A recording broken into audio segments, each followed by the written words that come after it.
और very good morning. और कैसे हो आप सब। सो रिवाइंड टेस्ट 2, इसमें हम क्वेश्चन एनालिसिस भी करेंगे, दैट इज, और किस तरीके से किसी क्वेश्चन को अप्रोच करना है उसके बारे में बात करेंगे, और साथ ही उस कॉन्सेप्ट्स को थोड़ा सा समझते हुए उसमें और कुछ प्रोबेबल पूछा जा सकता है, या जो एक्सप्लेनेशन रहेगा उसी में ही आपको पॉइंट्स मिलते जाएंगे। ठीक है। सो चलिए हम स्टार्ट करते हैं। एक चीज और, लास्ट टाइम भी मैंने आपको बोला था कि दैट इज अपने मार्क्स को जरूर मेंशन करो। ओनली प्रशांत पटेल ने अपने मार्क्स मेंशन किए थे, दैट इज 615, एंड डेफिनेटली बेटा बहुत अच्छे मार्क्स हैं। हर सभी कोई, आप ये जरूर देखो आपका क्वेश्चन कौन सा गलत हो रहा है। क्वेश्चन गलत हुआ है तो ये आपकी कॉन्सेप्ट की प्रॉब्लम थी कि ये आपने जल्दी में सिली मिस्टेक की है। ठीक है, कॉन्सेप्चुअल मिस्टेक है तो उसको तो आप अपनी कॉन्सेप्ट को क्लियर कर सकते हो देन, और जो सिली मिस्टेक है तो वो उसके लिए कोशिश करो, क्योंकि आप जितने ज़्यादा एमसीक्यू सॉल्व करोगे आपकी इस तरीके की मिस्टेक्स कम होती जाएंगी। ठीक है, तो गलती करना कोई गलत बात नहीं होती, गलती रिपीट करना बहुत गलत बात होती है स्टडी में। ओके, सो चलिए हम स्टार्ट करते हैं। That is question number 102। Question है, fragment of DNA contain 31 residues of thymine and 46 residues of guanine. The number of hydrogen bond between complementary strand and the number of complete twist through 360 degree are respectively. ठीक है, तो यहाँ पर ये जो चीज लिखा हुआ है hydrogen bond between complementary strand, यानी ये क्लियर हो गया कि ये जो डीएनए है वो डबल स्ट्रैंडेड डीएनए है। और डबल स्ट्रैंडेड डीएनए के लिए हम क्या अप्लाई करते हैं, चारगाफ का बेस कॉम्प्लीमेंट्री रूल, जो कि ये बोलता है that is purine is always equal to pyrimidine. ठीक है, ठीक है, या तो purine is equal to always equal to pyrimidine, या हम इसको इस तरीके से लिख सकते हैं, या हम A/T इज इक्वल टू 1 लिखते हैं, या G/C इज इक्वल टू 1 लिखते हैं। इसका क्या मतलब है, यदि क्योंकि हम देखते हैं दैट इज न्यूक्लिक एसिड में एडेनिन की पेयरिंग जो होती है, एडेनिन जो कि प्यूरिन है उसकी पेयरिंग होती है थाइमिन के साथ 2 हाइड्रोजन बॉन्ड के थ्रू, और ग्वानिन जो कि प्यूरिन है उसकी पेयरिंग होती है साइटोसिन के साथ, और इन दोनों के बीच में 3 हाइड्रोजन बॉन्ड होता है। ठीक है, तो यदि एडेनिन 20 है तो थाइमिन भी 20 होगा, तो 20 इंटू 20 को 20 से कैंसिल करोगे that is 1। That is why हम purine upon pyrimidine is equal to 1 लिखते हैं। ठीक है, या A/T इज इक्वल टू 1 लिख लो, या A is equal to T लिख लो, कुछ भी इस तरीके से हम लिख सकते हैं। ठीक है, तो अब यहाँ पर हमें, हाँ, और साथ में हमें बेस कॉम्प्लीमेंट्री रूल ये भी बताता है कि यदि एक डबल स्ट्रैंडेड डीएनए में जो 4 नाइट्रोजिनस बेस है उसमें से एक भी आपको पता हो तो 3 को आपको पता करने में कभी कोई दिक्कत नहीं होती है। चारगाफ का बेस कॉम्प्लीमेंट्री रूल जो है दैट इज ओनली एप्लीकेबल होता है only double stranded nucleic acid के लिए, सिंगल स्ट्रैंडेड के लिए नहीं होता। तो 5174 यदि क्वेश्चन में लिखा हुआ आता है ना तो उसमें बेस कॉम्प्लीमेंट्री रूल अप्लाई नहीं करना है। ओके, सो अब यहां पर देखो 31 जो है क्या है, A and T है, 31 एडेनिन है तो अपने आप ही 31 थाइमिन है तो अपने आप ही 31 एडेनिन हो जाएगा।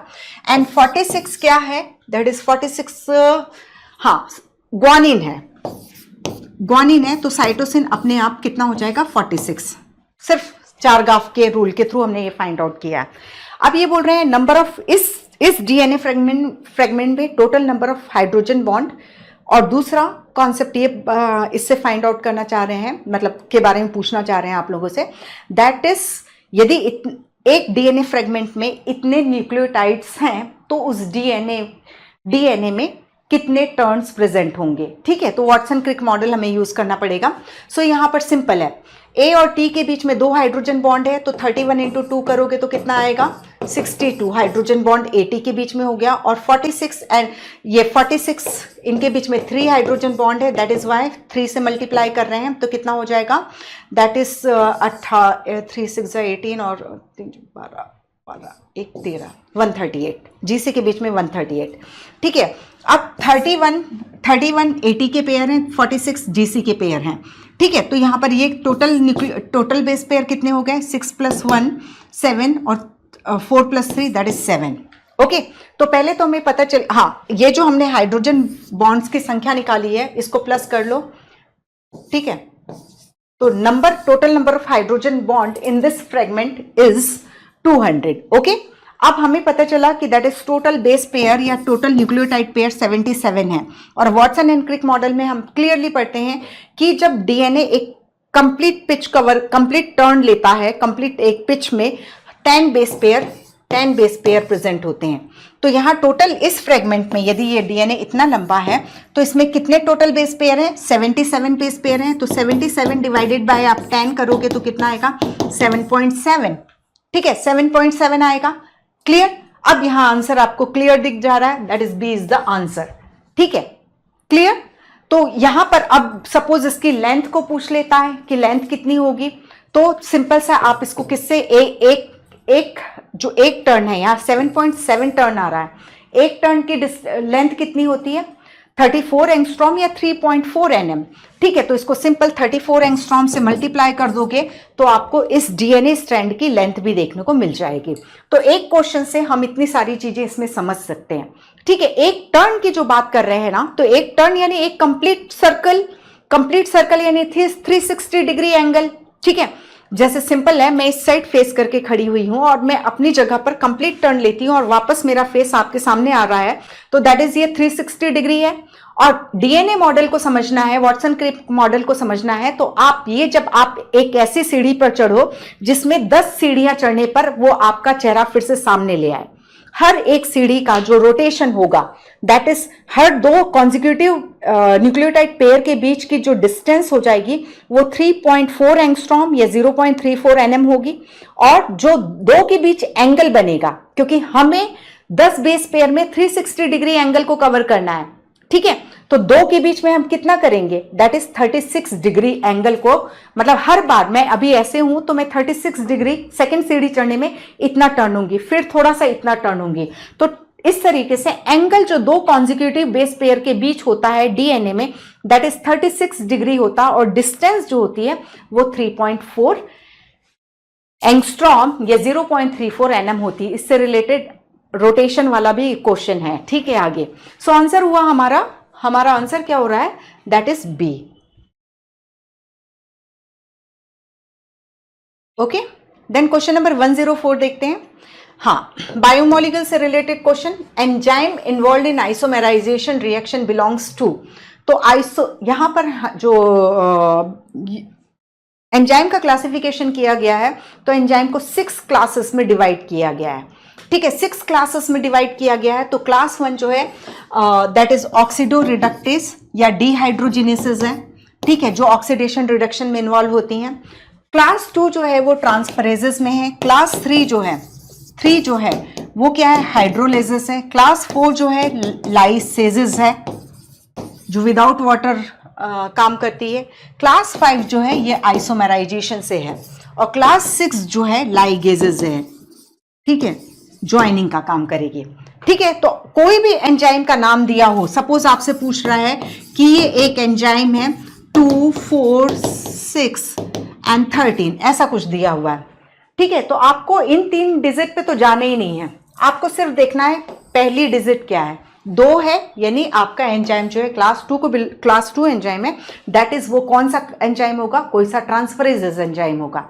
ठीक है, तो इतनी तक की है। तो ट्विस्टिंग अच्छा क्वेश्चन बनाना चाहेंगे तो इस तरीके से अप्रोच करके वो क्वेश्चंस को पूछ सकते हैं। ओके, हमें डिस्कस करना है इन क्वेश्चन के सॉल्व करने के, हमें एग्जामिनर की अप्रोच नहीं, एग्जामिनर की अप्रोच समझेंगे तो डेफिनेटली हमारा जो लेवल हो जाता है ना, तो हम और चीज़ों को और क्रिस्टल क्लियर तरीके से समझने की कोशिश करते हैं कि ये लिखा हुआ है 2, 4, 6, 13, तो हम 4, 6, 13 में कंफ्यूज हो सकते हैं। हमें सिर्फ फर्स्ट डिजिट पे फोकस करना है एंजाइम क्लास की।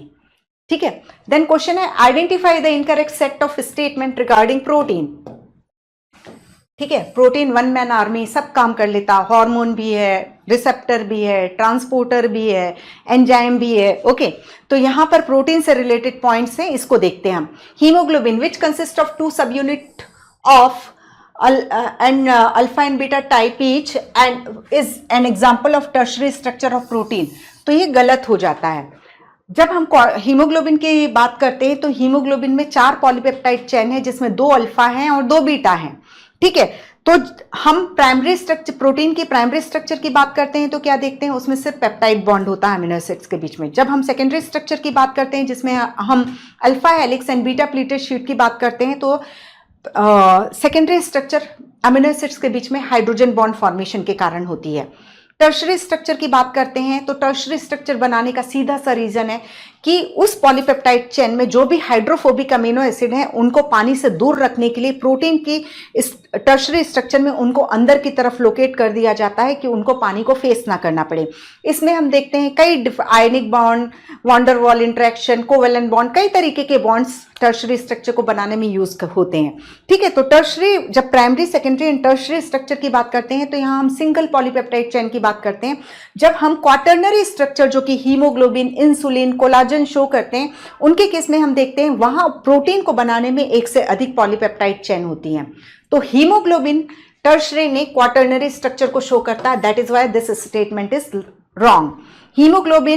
हीमोग्लोबिन जो एक ऑक्सीजन ट्रांसपोर्टिंग प्रोटीन है जिसमें 4 पॉलीपेप्टाइड चेन है और जिसमें total number of amino acid 574 है, जबकि इसी का एक और भाई है दैट इज मायोग्लोबिन जो कि ऑक्सीजन स्टोरिंग पिगमेंट है जो रेड मसल फाइबर में भर भर के होता है।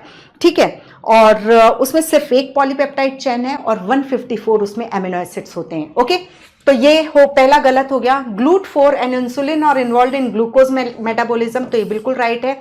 GLUT4 ग्लूकोज ट्रांसपोर्टेशन और इंसुलिन जो है ये ग्लूकोज को ग्लाइकोजन में कन्वर्ट करने का काम करती है। Insulin is hormone. ठीक है, सेकेंड, ये GLUT4 is transporter protein, insulin is also protein और ये हार्मोन के रूप में काम करती है।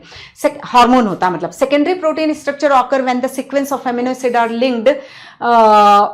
लिंक्ड बाय हाइड्रोजन बॉन्ड, तो बिल्कुल राइट है।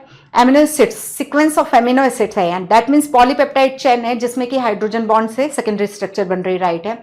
Collagen is the most abundant protein in the animal world, ठीक है, राइट है। Rubisco is the most abundant protein in whole biosphere, ठीक है, रुबिस्को।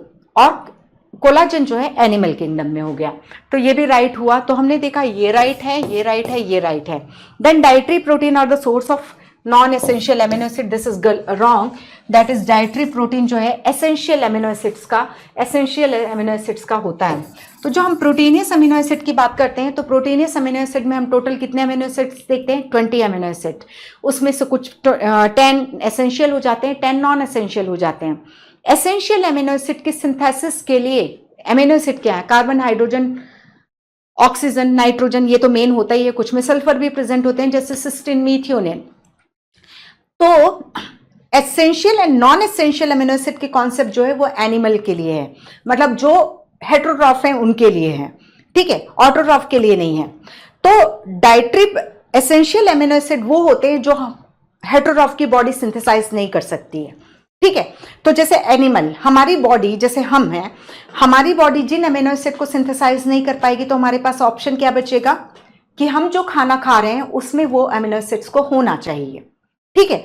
तो डाइट जो है, हमारा जो फूड है, हमारा जो मील है, उसमें इन अमीनो एसिड्स को होना चाहिए। दैट इज एसेंशियलिटी, आवश्यकता है हमारी डाइट में इन अमीनो एसिड के होने की।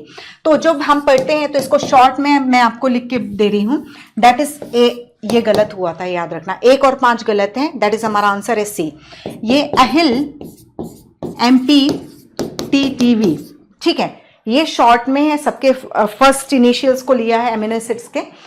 तो दैट इज यहां पर हम देखते हैं arginine, histidine, isoleucine, leucine, lysine, methionine, phenylalanine, tryptophan, threonine and valine, ठीक है। ये जो है ये एसेंशियल अमीनो एसिड है। तो जब भी हम खाना खाते हैं तो हमारे खाने में इन अमीनो एसिड्स का होना जरूरी है। That is answer is C. 117, question number 117, malonate inhibit the growth of pathogenic bacteria by inhibiting the activity of. तो मेलोनेट जो है लुक अलाइक है किसका? सक्सेनिक एसिड का, ठीक है। मेलोनेट किसके समान दिखाई देता है मॉलिक्यूलर स्ट्रक्चर में? दैट इज सक्सेनिक एसिड के समान दिखाई देता है। तो क्या ये सक्सेनिक डिहाइड्रोजिनेस एंजाइम है जो कि क्रेब्स साइकिल का एंजाइम है, लेकिन ये प्रेजेंट कहाँ होता है? दैट इज माइटोकॉन्ड्रिया के इनर मेम्ब्रेन में, जो कॉम्प्लेक्स 2 के रूप में काम करता है, ठीक है। तो यहाँ इसका जो ये एक्टिव साइट है, एक्टिव साइट में फिट होना चाहिए किसको? सक्सेनिक एसिड को, जिसको, और ये एंजाइम इसको फ्यूमारिक एसिड में कन्वर्ट करेगा। लेकिन क्या है, जैसे सक्सेनिक एसिड ऐसा दिख रहा है तो मेलोनिक एसिड भी ऐसा ही दिखाई देता है। तो यदि यहाँ पर सक्सेनिक एसिड और मेलोनिक एसिड दोनों ही पड़े हुए हैं तो देयर इज प्रोबेबिलिटी कि मेलोनिक एसिड इस पे फिट हो जाए, और मेलोनिक एसिड फिट होगा तो वो एक्चुअली सक्सेनिक डिहाइड्रोजिनेज का सबस्ट्रेट तो है नहीं जो प्रोडक्ट में कन्वर्ट होगा, तो वो क्या करेगा, इस एंजाइम को ब्लॉक कर देगा, जिसके कारण रेट ऑफ रिएक्शन जो है डिक्रीज हो जाएगी। ओके, तो ये तो कॉन्सेप्ट है, हमेशा याद रखिए। जब कॉम्पिटिटिव, ये जो है कॉम्पिटिटिव इनिबिटर है सक्सिनिक एसिड का, मेलोनिक एसिड, और ये किस एंजाइम को ब्लॉक करता है, कॉम्पिटिटिव कॉम्पिटिशन करके किस एंजाइम की एक्टिविटी को इनहिबिट कर रहा है, दैट इज सक्सिनिक डिहाइड्रोजिनेज की एक्टिविटी को। जब कभी भी कॉम्पिटिटिव इनहिबिशन होता है तो आप ये देखते हो दैट इज कॉम्पिटिटिव इनहिबिशन को रिवर्स किया जा सकता है। रिवर्स किया जा सकता है यानी आप सिंपल है, यदि मान लो यहाँ पहले 30 सक्सेनिक एसिड थे और 10 मेलोनिक एसिड थे, अब आप इसको क्या कर दो, इसकी संख्या कर दो 70। अब सक्सेनिक डिहाइड्रोजिनेज एंजाइम से किसके जुड़ने की संभावना बढ़ जाएगी, प्रोबेबिलिटी बढ़ेगी, दैट इज सक्सेनिक एसिड की। तो इस तरीके से हम सबस्ट्रेट कॉन्सेंट्रेशन को इंक्रीज करके कॉम्पिटिटिव इनहिबिशन को रिवर्स कर सकते हैं। ठीक है, so the right answer is that is D. Question है statement 1 and statement 2। Low temperature preserve the enzyme in a temporary inactive state whereas high temperature destroy enzymatic activity because protein are denatured by heat. तो बिल्कुल right statement है। ठीक है, आप simple सा देखिए कि हमने जब अभी बात की कि प्रोटीन की प्राइमरी स्ट्रक्चर क्या है, सेकेंडरी स्ट्रक्चर क्या है और टर्शरी स्ट्रक्चर क्या है। टर्शरी स्ट्रक्चर में हमने डिफरेंट टाइप के बॉन्ड्स देखे, ionic bond, covalent bond and van der Waals interaction, कई तरीके के बॉन्ड देखे। ये जो है वीक बॉन्ड है, जब आप इसको गर्म करोगे तो हीट मिलने के कारण ये बॉन्ड डिस्ट्रॉय हो जाएंगे और बॉन्ड डिस्ट्रॉय हुए, जिन्होंने वही बॉन्ड थे जिन्होंने टर्शरी स्ट्रक्चर को बनाया था वो खत्म हुए, टर्शरी स्ट्रक्चर खत्म। और बायोलॉजिकल एंजाइम के बायोलॉजिकल मतलब एंजाइमेटिक एक्टिविटी के लिए उस प्रोटीन का अपने टर्शरी स्ट्रक्चर में होना जरूरी है। तो हाई टेम्परेचर मतलब उसका जो ऑप्टिमम से जब हाई टेम्परेचर ले जाते करते हैं तो एंजाइम डीनेचर्ड हो जाते हैं, दैट इज उनकी टर्शरी स्ट्रक्चर डिस्ट्रॉय हो जाती है बिकॉज बॉन्ड डिफॉर्म हो गए वहां पे। जबकि लो टेम्परेचर में ये एंजाइम जो है टेम्परेरी फ्रीज हो जाता है। ठीक है, तो ये नॉर्मल टेम्परेचर लाओ, वो एंजाइम फिर से काम करने लगेगा, लो टेम्परेचर में वो इनएक्टिव स्टेट में गया है। दूसरा स्टेटमेंट है when the inhibitor closely resemble the substrate in its molecular structure and inhibit the activity of enzyme it is known as competitive inhibitor. हमने अभी जस्ट बात की इसकी। ठीक है, कि मेलोनिक एसिड कॉम्पिटिटिव इनहिबिटर है किसका, सक्सेनिक डिहाइड्रोजिनेज के साथ का, क्योंकि वो सक्सेनिक एसिड का लुक अलाइक है। ठीक है, तो both statements are true, that is answer हुआ हमारा डी। 120 assertion reason है, assertion statement if the potential energy of product is at a lower level than the potential energy of the substrate the reaction is exothermic। दूसरा है the difference in average energy content of substrate from that of transition state is called activation energy। ठीक है, तो यहां पर हम इसका graph देख लेते हैं। ओके, सो ये आप सिंपल सा देखो, दैट इज जब हम ये एंजाइमेटिक एक्टिविटी देखते हैं तो ये प्रोग्रेस ऑफ रिएक्शन हम एक्स एक्सिस में शो करते हैं और पोटेंशियल एनर्जी हम वाई एक्सिस में शो करते हैं। ये सबस्ट्रेट की पोटेंशियल एनर्जी है, ठीक है, ये प्रोडक्ट की एनर्जी है। ओके, अब यहाँ पर देखो, जब यहाँ पर एक क्लियर हम देख रहे हैं एक्टिवेशन एनर्जी यानी किसी रिएक्शन को होने के लिए जो रिक्वायर्ड मिनिमम एनर्जी है that is known as activation energy. Enzyme जो होता है कभी भी रिएक्शन को नहीं करवाता बल्कि वो रिएक्शन की स्पीड को बढ़ा देता है। ठीक है, रेट ऑफ रिएक्शन को बढ़ाता है एंजाइम। तो यहाँ पर सिंपल सा आप देखो, दैट इज ये सबस्ट्रेट है, ये प्रोडक्ट है। मान लो इसको, सपोज मैं इसको एग्जाम्पल लेती हूँ 50 और इसको ले लेती हूँ 25। ठीक है, यानी प्रोडक्ट की एनर्जी लो है। अब ये सबस्ट्रेट जब प्रोडक्ट में कन्वर्ट होगा तो यहाँ पर ये सबस्ट्रेट की एनर्जी टोटल जो थी 50 थी और प्रोडक्ट की 25 है, तो यानी 25 अमाउंट की एनर्जी को उसको हीट के फॉर्म में डेसिपिएट करना पड़ेगा। दैट इज वो रिएक्शन जो हो जाएगी एक्सोथर्मिक हो जाएगी। ठीक है, तो ये चीज हमने समझा। और यदि ये रिएक्शन यहाँ पर, ये प्रोडक्ट यहाँ पर बनता और सपोज इसकी एनर्जी 60 होती तो हमें इस रिएक्शन को कराने के लिए हीट देना पड़ता। ठीक है, क्योंकि इसके पास तो 50 की एनर्जी, ये प्रोडक्ट बन रहा है 60 की एनर्जी वाला, तो हमें 10 की एनर्जी को हीट के थ्रू सप्लाई करना पड़ता। अब यहाँ पर सिंपल है, if the potential energy of product product की at a lower level than potential energy of the substrate the reaction is exothermic. हमने अभी क्लियरली देखा ये एक्सोथर्मिक के एग्जांपल में, राइट स्टेटमेंट। दूसरा है the difference in average energy content of substrate from that of transition state is called activation energy. तो this statement is also right. ये यहाँ एक्सोथर्मिक एंडोथर्मिक को बता रहा है और यहाँ एक्टिवेशन एनर्जी के बारे में बता रहा है। Activation energy that is minimum amount of energy जो कि जरूरी होती है एक रिएक्शन को करवाने के लिए। ठीक है, तो यहां पर हमने देखा both are correct and but reason is not the correct explanation. तो यहां पर सिंपल सा देख लो, एक्टिवेशन एनर्जी किसी रिएक्शन को कराने के लिए मिनिमम रिक्वायर्ड एनर्जी। एंजाइम से जब आप किसी रिएक्शन को मीडिएट कराते हो तो वो एंजाइम क्या करता है, दैट इज एक्टिवेशन एनर्जी को रिड्यूस कर देता है। तो यहां सिंपल देखो, that is activation energy without enzyme इतनी है, ठीक है, इतनी है, और विथ एंजाइम इतनी है। तो एंजाइम ने क्या किया, इतना लोअर डाउन किया है केवल। ओके, सो उस क्वेश्चन को हमने समझा। Then question number 123। ओके, इस क्वेश्चन के बारे में हम पहले ही बात कर चुके हैं कि क्या अप्रोच लेनी है। ठीक है, आप इसको देखिए क्या है।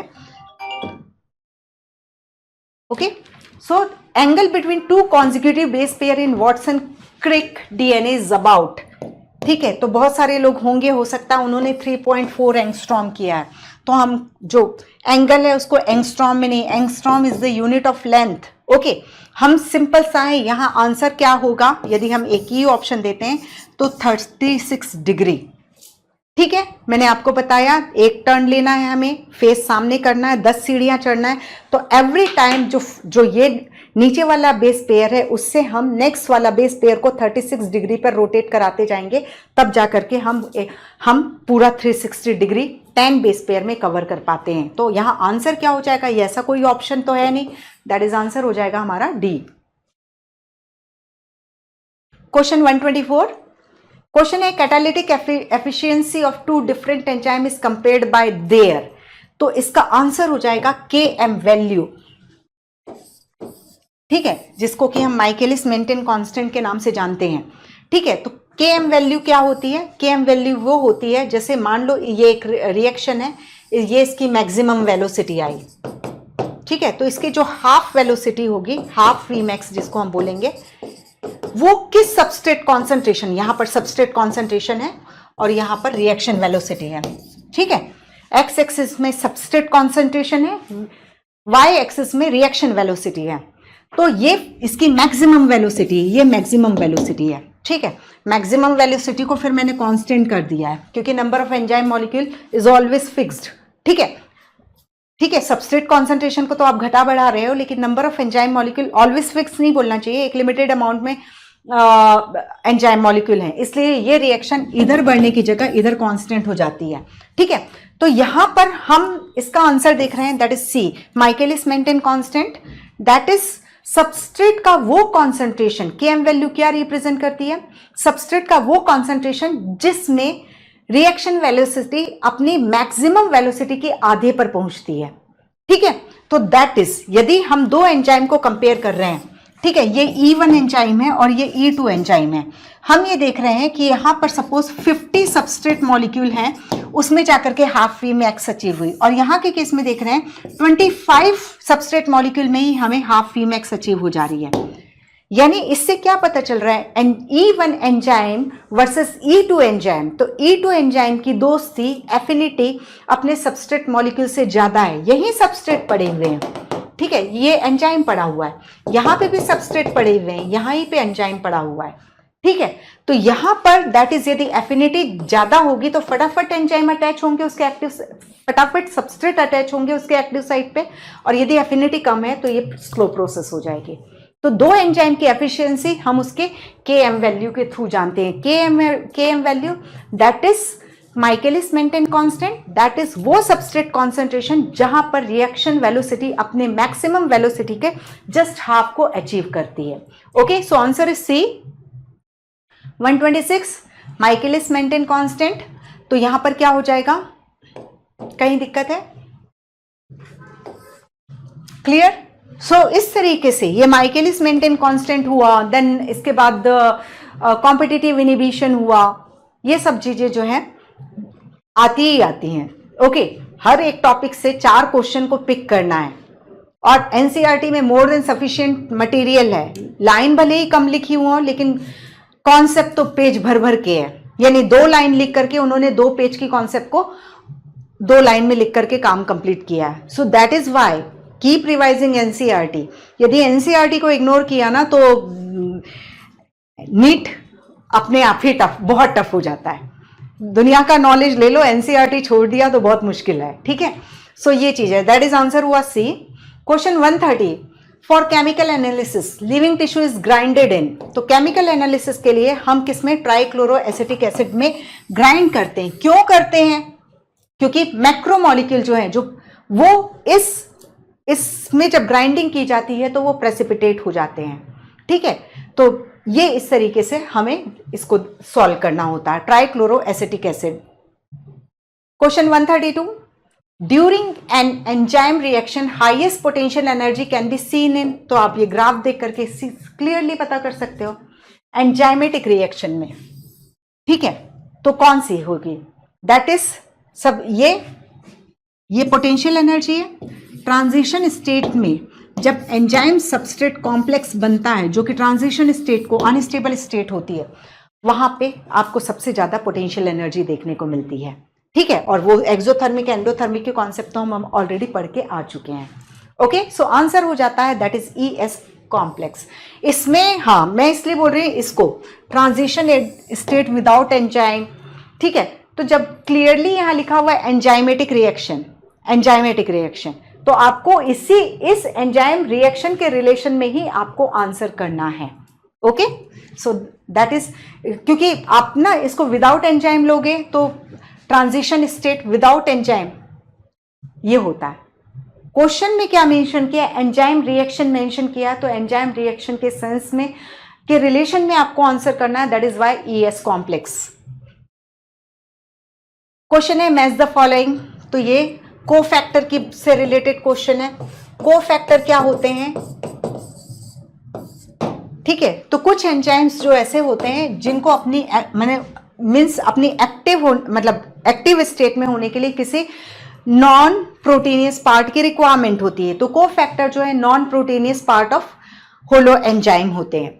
ठीक है, यहां पर हम देखते हैं prosthetic group, coenzyme and metal ion activator, 3 होते हैं। प्रोस्थेटिक ग्रुप और कोएंजाइम ये दोनों जो हैं ऑर्गेनिक कंपाउंड होते हैं। प्रोस्थेटिक ग्रुप जो होता है वो एंजाइम के साथ फर्मली अटैच होता है, एनी टाइम जुड़ा रहता है। जबकि कोएंजाइम जो होता है उसका मतलब ये होता है एंजाइम को भी काम करना है, कोएंजाइम जा करके जुड़ेगा और रिएक्शन खत्म हुई, कोएंजाइम अपने काम से अलग हो जाएगा। ठीक है, तो प्रोस्थेटिक ग्रुप क्या है? That is tightly bound to enzyme. Coenzyme क्या है? That is transient binding with apoenzyme, that is 3। और मेटल आयन जो है ये कोऑर्डिनेट बॉन्ड बनाते हैं एपोएंजाइम के साथ एज वेल एज सबस्ट्रेट के साथ भी बनाते हैं। ठीक है, तो आंसर हमारा हुआ 2, 3, 1। दैट इज आंसर हो जाता है A। ठीक है, 2 देन कोएंजाइम ट्रांजिएंट, हाँ ठीक है, A। Question 135, if in a graph enzyme activity become parallel to x axis then this graph is of. तो सिंपल है, एंजाइम पे हम जब pH, टेम्परेचर और सबस्ट्रेट कॉन्सेंट्रेशन का इफेक्ट देखते हैं तो हम इस तरीके के ग्राफ को ड्रॉ करते हैं। pH, टेम्परेचर और ये substrate concentration. This is x axis, this is y, x and y। Clear? अब आप यहां पर देखो, हर एक एंजाइम जो कि एक प्रोटीन अपनी टर्शरी स्ट्रक्चर में है, तो उसमें जो टर्शरी स्ट्रक्चर को बनाने के लिए जो भी डिफरेंट बॉन्ड है वो स्टेबलाइज रहते हैं एक पर्टिकुलर pH और पर्टिकुलर टेम्परेचर पर। ठीक है, पर्टिकुलर pH पर्टिकुलर टेम्परेचर पे। तो अब क्या होता है, ये ऑप्टिमम पे एंजाइम की टर्शरी स्ट्रक्चर वेल मेंटेन रहती है और वो बहुत अच्छे से काम करता है। उस रिस्पेक्टिव pH से कम या ज्यादा करो या टेम्परेचर से कम या ज्यादा करो। ठीक है, तो कम करो तो भी एंजाइम एक्टिविटी डिक्लाइन हुई। ये रिएक्शन वेलोसिटी है ना, y एक्सिस में, सब में y एक्सिस में रिएक्शन वेलोसिटी है। तो ऑप्टिमम से कम ज्यादा करने पर एंजाइम एक्टिविटी डिक्लाइन हो जाती है। Same is for temperature. लेकिन जब सबस्ट्रेट कॉन्सेंट्रेशन की बात करते हैं तो हम देखते हैं आप एक टाइम के बाद जो सबस्ट्रेट कॉन्सेंट्रेशन का ग्राफ है वो x एक्सिस के पैरेलल हो जाता है। ये एक्स एक्सिस चल रहा है, ये इसके पैरेलल हो गया। क्यों ऐसा होता है? क्योंकि देखो यहाँ पर यहाँ एक्स एक्सिस में सबस्ट्रेट कॉन्सेंट्रेशन है और this is enzymatic act, Y axis में एंजाइमेटिक एक्टिविटी है। यहाँ पर 0 सबस्ट्रेट था, फिर 10 सबस्ट्रेट किया, 20 सबस्ट्रेट किया, 30 सबस्ट्रेट किया, 40 सबस्ट्रेट किया, यहाँ पे 40 सबस्ट्रेट किया। अब मैं, ठीक है, यहाँ इसको थोड़ा सा ऐसे ले लो, ओके। अब मैं 50 substrate molecule, 60 substrate molecule, 70 substrate molecule कर रही हूँ। लेकिन मैं सोच रही थी, मैं बड़ी खुश हो रही थी कि सबस्ट्रेट बढ़ाते जाओ, एंजाइम एक्टिविटी बढ़ती जा रही है। लेकिन जब 40 के बाद मैंने 50 किया तो भी नहीं बढ़ी, मतलब ऊपर नहीं गई, ठीक है, ऊपर जाना को मना कर दी। क्यों हो रहा है? क्योंकि यदि सपोज यहाँ 1 to 1 रिलेशनशिप देखते हैं, एक एंजाइम पे एक से अधिक एक्टिव साइट होते हैं, बट अभी समझने के लिए हम एक एंजाइम में एक ही एक्टिव साइट लेते हैं, ठीक है। तो एक एंजाइम है, अब इसके साथ यहाँ पर सपोज ये एक सेल के अंदर ये एक एंजाइम है, तो यहाँ पर 40 एंजाइम मॉलिक्यूल्स थे, ठीक है। अब मैंने 40 सबस्ट्रेट डाले, सब एंजाइम के साथ एक एक सबस्ट्रेट मॉलिक्यूल जुड़ गया। वो एंजाइम सबस्ट्रेट कॉम्प्लेक्स बनाएंगे, प्रोडक्ट बनाएंगे, फिर एंजाइम जो है प्रोडक्ट को रिलीज करके फ्री होगा। लेकिन अभी मैंने पहले 10 डाला, फिर 10 और डाला, फिर 10 और डाला, तो इस तरीके से 40 पे पहुंचाया। तो मैंने देखा कि एवरी टाइम मैं सबस्ट्रेट इंक्लूड कर रही थी और एंजाइमेटिक एक्टिविटी बढ़ती हुई नजर आ रही थी, क्योंकि फ्री एंजाइम अवेलेबल थे सबस्ट्रेट के लिए। लेकिन जब मैंने 40 सबस्ट्रेट कर दिया तो जितने भी 40 एंजाइम्स थे वो सबस्ट्रेट मॉलिक्यूल से पैक होकर के बैठ गए। अब आप बढ़ाते जाओ, 10 और बढ़ा रहे हो, 10 और बढ़ा रहे हो, लेकिन इनको एंजाइम सबस्ट्रेट कॉम्प्लेक्स बनाने के लिए इनके पास इन सबस्ट्रेट के लिए कोई भी फ्री एंजाइम मॉलिक्यूल नहीं है। दैट इज वाई ये जो है कांस्टेंट होकर के रह जाती है, ठीक है। तो दैट इज, इसका क्या हो जाएगा, आंसर क्या हो जाएगा, effect of substrate concentration, that is answer is B. Question है 138। क्वेश्चन है the given graph show depict the change in concentration of the substrate on enzyme activity, identify ABCD।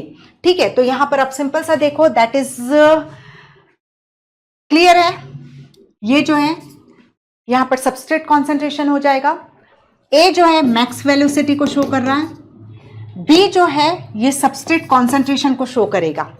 Substrate concentration जिसमें half V max, C is half V max. Substrate concentration को हम किससे represent करते हैं, Michaelis Menten constant, वो substrate concentration जहां half V max achieve होती है। ठीक है, तो एंजाइम से रिलेटेड तो हमने अभी अभी में पूरा ही रिकॉल कर लिया अच्छी तरीके से। तो यहां पर देखो, that is A is maximum velocity, ठीक है, A is maximum velocity, B is km, that is answer हो जाएगा हमारा बी। क्वेश्चन है the given graph depict the effect of temperature on the activity of two enzymes A and B that catalyses the same reaction. ठीक है, same reaction. Okay, select the correct statements for these result. Okay, तो यहां पर हम देखते हैं पहले graph. अब आप ग्राफ में देखो, ये E1 एंजाइम है और ये E2 एंजाइम है, दोनों सेम रिएक्शन। सपोज हम देख रहे हैं कि A प्लस बी रिएक्टेंट है और ये enzyme either it is E1 और E2 सेम रिएक्शन को रेगुलेट कर रहे हैं। ठीक है, तो अब यहाँ पर आप सिंपल देखो, एंजाइम E1 जो है अराउंड 30 डिग्री पर ऑप्टिमम एक्टिविटी शो कर रहा है, यानी मैक्सिमम एंजाइमेटिक एक्टिविटी हमें इस 30 डिग्री सेल्सियस पर हमें देखने को मिल रही है। जबकि इस केस में हम देखते हैं तो that is around 65-70 optimum activity देखने को मिल रही है। आप क्लियर देखो, चाहे एंजाइम E1 है, ऑप्टिमम टेम्परेचर से डिक्लाइन करो या ऑप्टिमम टेम्परेचर से बढ़ाओ। एक्स एक्सिस में आपको टेम्परेचर दिख रहा है ना, 30, यहाँ पर ये 10 है, यहाँ पर ये 20 में एंजाइमेटिक एक्टिविटी इतनी है, 10 पे इतने हैं। यानी आप ऑप्टिमम से कम करते हो तो भी एंजाइमेटिक एक्टिविटी डिक्रीज होती है और ऑप्टिमम से बढ़ाते हो तो भी एंजाइमेटिक एक्टिविटी डिक्रीज होती है। और हमें रीज़न बिल्कुल अच्छे से क्लियर है कि लो टेम्परेचर पर एंजाइम टेम्परेरी फ्रीज हो जाते हैं, जबकि हायर टेम्परेचर में टर्शरी स्ट्रक्चर डिस्ट्रॉय होने के कारण एंजाइम का डीनेचुरेशन हो जाता है। ठीक है, लो टेम्परेचर से आप टेम्परेचर रेज करोगे तो एंजाइम एक्टिविटी आ जाएगी। ठीक है, हम यदि ये एंजाइम इस टेम्परेचर पे रखा है, इसके बाद हम टेम्परेचर इधर कर दें, ठीक है, कम कर दें, तो आप सोचो एंजाइम काम करने लगे तो नहीं कर सकता, वो खत्म हो चुका रहता है। ठीक है, तो हम क्या देख रहे हैं, दैट इज ऑप्टिमम टेम्परेचर से ज़्यादा करो तो एंजाइम का डीनेचुरेशन, और ऑप्टिमम टेम्परेचर से कम करो तो भी एंजाइम फ्रीज हो जाता है और एंजाइमेटिक एक्टिविटी डिक्लाइन होती है, चाहे ये हो चाहे ये हो। ठीक है। और यहाँ पर ऑप्टिमम टेम्परेचर हम 30 के अराउंड देख रहे हैं, 30-35 के अराउंड देख रहे हैं, यानी ये कौन सा ऑर्गेनिज्म है, मेसोफिलिक है, और दैट इज नॉर्मल टेम्परेचर पे रहता है जैसे हम, ठीक है। और वो जो दूसरा है वो थर्मोफिलिक है जो हाई टेम्परेचर जोन में रहता है। ओके, और आप यहाँ क्लियर देखो दोनों ही एंजाइम सेंसिटिव हैं, टेम्परेचर सेंसिटिव आपको क्लियरली दिखाई दे रहे हैं। अब स्टेटमेंट हम देखते हैं, the rate of reaction in each cases increases with increase in temperature. तो हमने क्लियर देखा लो टेम्परेचर से ऑप्टिमम टेम्परेचर तक लाने पर एंजाइमेटिक एक्टिविटी हमें बढ़ती हुई दिखाई दे रही थी, ठीक है, due to and decline at higher temperature due to denaturation of the enzyme, ठीक है, ऑप्टिमम से बढ़ाने पर डीनेचुरेशन हो रहा था, राइट है। Both the enzyme A and B are thermolabile, ठीक है, बिल्कुल सिंपल है। मेसोफिलिक भी ऑप्टिमम के बाद टेम्परेचर बढ़ाने पर डिस्ट्रॉय हो रहा है और थर्मोफिलिक एंजाइम भी डिस्ट्रॉय हो रहा है, यानी दोनों टेम्परेचर सेंसिटिव है। That's why both the enzyme are temperature sensitive, that is thermolabile हो गए। At higher temperature, the reactant become highly energized and fail to interact with active site, thus decreasing the rate of reaction. तो ऐसा कुछ भी नहीं होता है, हमने देखा हायर टेम्परेचर पर क्यों रेट ऑफ रिएक्शन डिक्लाइन हो रही है, बिकॉज एंजाइम का डीनेचुरेशन हो रहा है। तो this is the wrong statement, okay, C is the wrong statement. And fourth, the enzyme A is from mesophilic, clearly देखा हमने, where is the enzyme B is from the thermophilic organism. Okay, so यहाँ हमने देखा A B and D are the right and C is the wrong. तो answer क्या हो जाएगा हमारा, that is A B D correct statement and C is the wrong statement. Answer हुआ ए। Question 147, ये हम वैसे भी कर चुके हैं। Amino acid which are not synthesize in our body are called essential amino acid, ठीक है। अहिल MPTTV मैंने आपको बताया था, इसमें कुछ ज़्यादा नहीं था। क्वेश्चन है, of the two chemical reaction showing the following figure reaction 1 is. तो अब आप यहाँ पर देखो, ये दो मतलब इस वाले टेस्ट में बहुत सारे ग्राफ से रिलेटेड क्वेश्चंस हैं, ठीक है। तो सिंपल सा है, हम इनको ही, और बाकी जो है जहाँ जैसे अभी डीएनए रेप्लिकेशन का आएगा तो वहाँ हम डीएनए रेप्लिकेशन से रिलेटेड कॉन्सेप्ट पे भी बात कर लेंगे। तो यहाँ तो जो थोड़ा सा ग्राफ जो है वो एक्सप्लेनेशन मांगते हैं, इसलिए हम स्पेशली ले रहे हैं। अब यहाँ जैसे ये ग्राफ है, दो ग्राफ है, ठीक है, रिएक्शन 1 रिएक्शन 2। अब आप यहाँ पर देख लो, दोनों यहाँ पर जो है ये फ्री एनर्जी को शो कर रहा है वाई एक्सिस, एंड ये जो है प्रोग्रेस ऑफ द रिएक्शन को शो कर रहा है, ठीक है। अब यहाँ पर देखो, यहाँ पर ये क्या हो जाएगा, दैट इज ये और ये पॉइंट देखो, ठीक है, इसमें अंतर है ना, ये यहाँ पे है और ये काफ़ी नीचे है, ठीक है। ये इस रिएक्शन 1 की ट्रांजिशन स्टेट है और ये रिएक्शन 2 की ट्रांजिशन स्टेट है, ठीक है। तो अभी आपको इससे देख के क्या पता चल रहा है, इस रिएक्शन के लिए एक्टिवेशन एनर्जी की बहुत ज़्यादा रिक्वायरमेंट है, ठीक है। दोनों ही आपको एक्सोथर्मिक क्लियरली दिखाई दे रही है, क्योंकि जो प्रोडक्ट बन रहा है दिस C और F वो सबस्ट्रेट के एनर्जी लेवल से नीचे है, ठीक है। तो दोनों ही एक्सोथर्मिक हैं, कहीं कोई दिक्कत नहीं। एक्टिवेशन एनर्जी की रिक्वायरमेंट रिएक्शन 1 में बहुत ज़्यादा एज कंपेयर टू रिएक्शन 2। तो एक्टिवेशन एनर्जी की बहुत ज़्यादा रिक्वायरमेंट कहाँ होती है रिएक्शन में, जब वो नॉन एंजाइमेटिक होती, विदाउट एंजाइम के लिए होती, करवाई जाती है।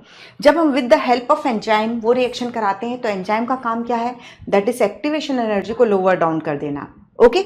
सो यहाँ पर सिंपल से आप देखो, रिएक्शन 1 जो है कैसी हो जाएगी, विदाउट एंजाइम है तो वो स्लो हो जाएगी as compare to this one, ठीक है। तो फास्टर तो होगी नहीं, यहाँ रिएक्शन 1 इज स्लोअर हो जाएगी और नॉन एंजाइमेटिक हो जाएगी। It requires more activation energy as compare to reaction 2। तो अब यहाँ स्लोअर का दो ऑप्शन देखो, slower and more endergonic than 2। तो एंडरगोनिक तो कोई भी नहीं है, दैट इज आंसर हो जाएगा slower and more exergonic. Exergonic भी ज़्यादा है, आप देखो F का लेवल ये है और ये और ज़्यादा। यदि ये मान लो इसकी एनर्जी 50 थी, इसकी भी एनर्जी 50 थी सबस्ट्रेट की, और प्रोडक्ट की एनर्जी 15 है और इसकी 25 है, ठीक है। तो इस केस में ये कितनी एनर्जी रिलीज कर रहा है, 35 एनर्जी जो है वो रिलीज करेगा हीट के फॉर्म में, और इसके केस में 25। That is why it is more exergonic as compare to reaction 2, okay. So हमारा क्या आंसर होता है यहाँ पर, that is D, slower and more exergonic than 2। Question 154, अब आ गया nucleosome. Core particle of nucleosome is composed of how many types of histone, types, ठीक है, how many types of histone पूछ रहा है। तो कोर पार्टिकल, न्यूक्लियोसोम के कोर पार्टिकल में कितने टाइप के हिस्टोन होते हैं और कितने हिस्टोन के मॉलिक्यूल होते हैं, ये दो क्वेश्चन है, ठीक है, तो यहाँ आप देखो H2A, H2B, H3, H4, ठीक है, तो कितने हैं, यहाँ पे भी H2A है, यहाँ पे भी H2B है, यहाँ पे भी H3 है, यहाँ पे भी H4 है, यानी टाइप तो 4 ही हुए। हिस्टोन के 8 मॉलिक्यूल हैं लेकिन टाइप कितने हैं, दैट इज 4 टाइप के हिस्टोन मॉलिक्यूल हैं। ओके, तो यहाँ ये 8 मत लगाना, type, number of histone molecule पूछता तो आंसर 8 होता, 1 2 3 4 5 6 7 8, यहाँ टाइप पूछा, core particle of nucleosome is composed of how many types of histone, that is why answer क्या हो जाता है हमारा, दैट इज आंसर क्या हुआ हमारा, that is 4, that is A is the answer. Okay, question है how many nucleotides are present in 68 angstrom long beta DNA strand. ठीक है, तो ये यदि हम एक डीएनए ले रहे हैं जिसकी लेंथ जो है 68 एंगस्ट्रॉम है, तो आपको मालूम है जो एक वॉटसन क्रिक मॉडल जब हम पढ़ते हैं तो हम क्लियरली देखते हैं जो एक कंप्लीट टर्न होता है उसकी लेंथ कितनी होती है, 34 एंगस्ट्रॉम होती है, और 34 एंगस्ट्रॉम में 10 न्यूक्लियोटाइड पेयर या 10 बेस पेयर प्रेजेंट होते हैं, तो 30 यहाँ पर 68, ठीक है 68, तो अब से हमें मालूम है 2 कंप्लीट टर्न है, 2 कंप्लीट टर्न है यानी कितने बेस पेयर हो गए, 20 बेस पेयर हो गए, 20 बेस पेयर हो गए, 20 base pair, that means 40 nucleotide या 40 बेसिस प्रेजेंट होंगे। ठीक है, तो सिंपल सा हमने कैसे किया कि इसकी लेंथ है और हमें मालूम है कि एक पिच की टर्न कितनी होती, एक पिच की लेंथ कितनी होती है, 34 एंगस्ट्रॉम। ठीक है, तो 68 में कितना हो जाएगा, 2 टर्न हो जाएंगे, एक टर्न में 10 पेयर, तो 2 टर्न में 20 base pair, 20 base pair that is 40 nucleotide, that is the answer is, so आंसर हो जाएगा हमारा B. Question 156, the basis of DNA fingerprinting is, तो डीएनए फिंगरप्रिंटिंग, ठीक है, डीएनए फिंगरप्रिंटिंग में हमें किसमें फोकस करना है, रिपीटेटिव डीएनए। रिपीटेटिव डीएनए क्या होता है, दैट इज सिंपल सा है, दैट इज एक न्यूक्लियोटाइड, एक स्ट्रेच है डीएनए में, एक स्ट्रेच है ATGCCCCG। ठीक है, ठीक है, एक रिपीटेटिव डीएनए में हम माइक्रोसैटेलाइट एंड मिनी सैटेलाइट देखते हैं, तो माइक्रोसैटेलाइट में जो ये सीक्वेंस होता है वो 2 से लेकर के 9 न्यूक्लियोटाइड तक का बना होता है। ठीक है, और यदि वो 10 से लेकर के 100 तक का बना हुआ है तो उसको हम क्या कहते हैं, दैट इज मिनी सैटेलाइट कहते हैं। तो अब ये एक पर्टिकुलर न्यूक्लियोटाइड सीक्वेंस है। ठीक है, अब इसका मल्टीपल, जैसे ये आया ATGCCCCG वॉटेवर, फिर से यही सीक्वेंस पूरा ATT रिपीट हो गया, ये समटाइम 1000 टाइम तक ये रिपीट होते हैं। ठीक है, तो इसको हम रिपीटेटिव डीएनए कहते हैं। क्लियर, एक पर्टिकुलर न्यूक्लियोटाइड सीक्वेंस है डीएनए में और उसका रिपीटेशन है। ठीक है, जैसे आप सिंपल है, यदि आप A से Z तक अल्फाबेट लिख रहे हो और A से आपको टीचर ने बोला है और नर्सरी और केजीज में बोला भी होगा कि आप इसको 20 बार लिख करके लाना, आप क्या करते थे, ABCDEFG Z तक लिखते थे, फिर ABCD Z तक लिखते थे, ऐसे ही करते जा रहे थे। तो वही डीएनए ने सीख लिया है जो भी है, दैट इज ये पर्टिकुलर एक न्यूक्लियोटाइड सीक्वेंस दिया गया, उसी को रिपीट करता जा रहा है, this is called repetitive DNA. ठीक है, अब इसी में ही हम जब डीएनए फिंगरप्रिंटिंग करते हैं तो हम पूरे तो डीएनए की सीक्वेंसिंग करने नहीं जाते, हमें ये मालूम है कि जो भी 2 इंडिविजुअल्स हैं, ठीक है, उनमें इस रिपीटेटिव सीक्वेंस का रिपीटेशन वेरी कर जाता है। ठीक है, जैसे सिंपल है, मेरे में ये सपोज ये सीक्वेंस 50 बार रिपीट हो रहा है, आपके इसमें 55 बार रिपीट हो सकता है। ठीक है, किसी और में 56 बार रिपीट हो सकता है। एक्सेप्ट मोनोजाइगोटिक ट्विंस VNT, जो ये रिपीटेशन का कितने बार रिपीट होगा ये सीक्वेंस, ये वेरी करता है। मेरी क्रोमोसोम नंबर 1 में ये 50 टाइम रिपीट है, तो क्रोमोसोम नंबर 2 में ये हो सकता है इसका 25 टाइम रिपीटेशन हो, क्रोमोसोम नंबर 3 में और कोई टाइम। तो एक इंडिविजुअल के क्रोमोसोम टू क्रोमोसोम भी ये रिपीटेशन वेरी करता है और 2 इंडिविजुअल में भी ये वेरी करता है। और यही वेरिएशन को हम इसी के थ्रू हम डीएनए, मतलब किसका डीएनए कौन सा है ये पहचानते हैं, दैट इज डीएनए फिंगरप्रिंटिंग करते हैं। ठीक है, तो जब यहाँ पर हम मिनी सैटेलाइट को यूज करते हैं, मिनी सैटेलाइट यानी micro satellite 2 to 9 time repetition, 10 to 100 time 100 time का एक सीक्वेंस बना होगा और उसका रिपीटेशन हम देखेंगे तो उसको हम क्या कहते हैं, VNTR, variable number tandem repeat. ठीक है, वेरिएबल नंबर टेंडम रिपीट उसको हम ये बोलते हैं। तो वेरिएबल नंबर टेंडम रिपीट जैसे जस्ट मैंने बताया, मेरे में 50 टाइम, आपके में 55 टाइम, मेरे क्रोमोसोम नंबर 1 में 50 टाइम, तो क्रोमोसोम नंबर 2 में 25 टाइम। तो ये वेरिएशन हम पता करते हैं, ठीक है, ये वेरिएशन हम पता करते हैं और उसी के थ्रू हम पहचान पाते हैं कौन सा डीएनए किसका है। तो यहाँ सिंपल सा है। अब इसके साथ ही एक इसका आंसर देखो, availability of clone DNA, knowledge of human karyotype, answer is occurrence of restriction fragment length polymorphism.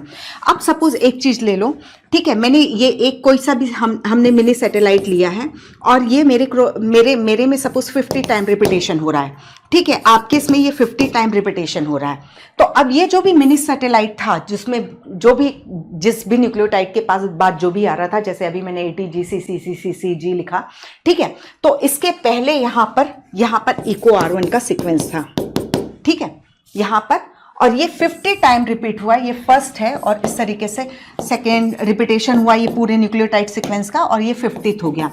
फिर यहाँ इको R1 का सीक्वेंस है, रेस्ट्रिक्शन एंडोन्यूक्लियस का सीक्वेंस है, ठीक है। आपके केस में ये 50 टाइम रिपीट हो रहा है, इको R1 यहाँ पे है, और आपके इसमें 55 टाइम बाद इको R1 का सीक्वेंस है, ठीक है।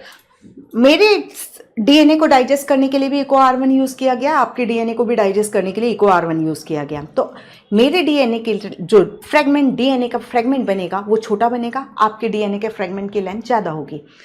तो रेस्ट्रिक्शन एंजाइम यूज किया, फ्रेगमेंट प्रोड्यूस हुआ जिनकी लेंथ में चेंज वेरिएशन था, लेंथ में पॉलीमॉर्फिज्म, बहुरूपता देखने को मिली, ठीक है।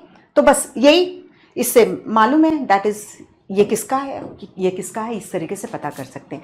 एक्सेप्ट मोनोजाइगोटिक ट्विंस, किसी भी दो इंडिविजुअल का RFLP सेम नहीं हो सकता, ठीक है, या VNTR सेम नहीं हो सकता है, और यही चीज को हम पकड़ते हैं डीएनए फिंगरप्रिंटिंग में। तो डीएनए फिंगरप्रिंटिंग में रिपीटेटिव सीक्वेंस जो होता है वो नॉन कोडिंग सीक्वेंस होता है। तो डीएनए फिंगरप्रिंटिंग में कोडिंग सीक्वेंस का कोई लेना देना ही नहीं है, हमें सिर्फ रिपीटेटिव सीक्वेंस को फोकस करना होता है। Okay, so this is question 158। Question है, given below is a stretch of DNA showing the coding strand of a structural gene of a transcription unit. Transcription unit कहाँ होती है, ठीक है, अभी पहले पूरा क्वेश्चन तो पढ़ लें। Upon translation how many amino acid will the resulting polypeptide have, ठीक है।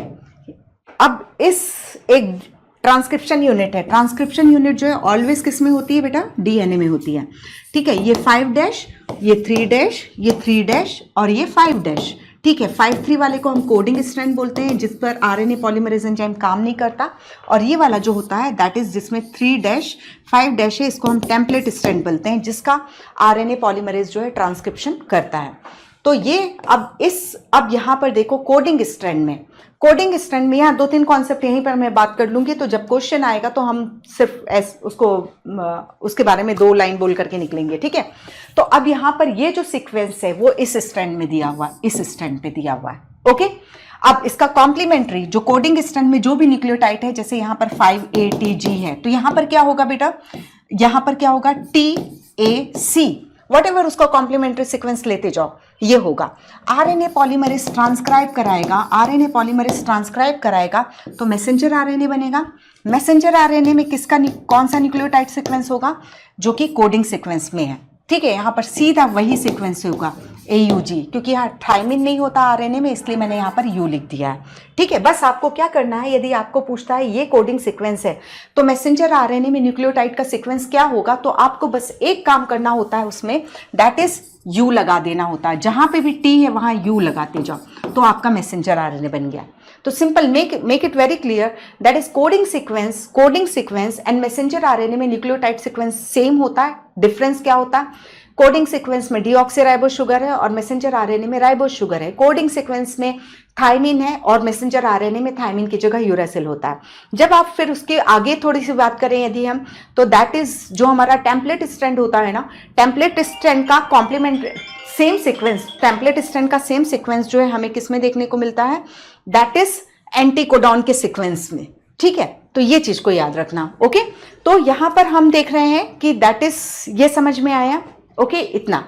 अब यहां पर नेक्स्ट जो कॉन्सेप्ट होती है दैट इज जो जेनेटिक कोड की कॉन्सेप्ट है, जेनेटिक कोड की कॉन्सेप्ट। तो जेनेटिक कोड जो है ट्रिपलेट होते हैं। जो ये क्वेश्चन पूरा है दैट इज ये जेनेटिक कोड ट्रिपलेट है, उस पर बेस्ड है। ठीक है, मैंने एडिशनली मतलब आपको एक्सप्लेन कर दिया coding template and messenger RNA and complementarity को एक्सप्लेन कर दिया।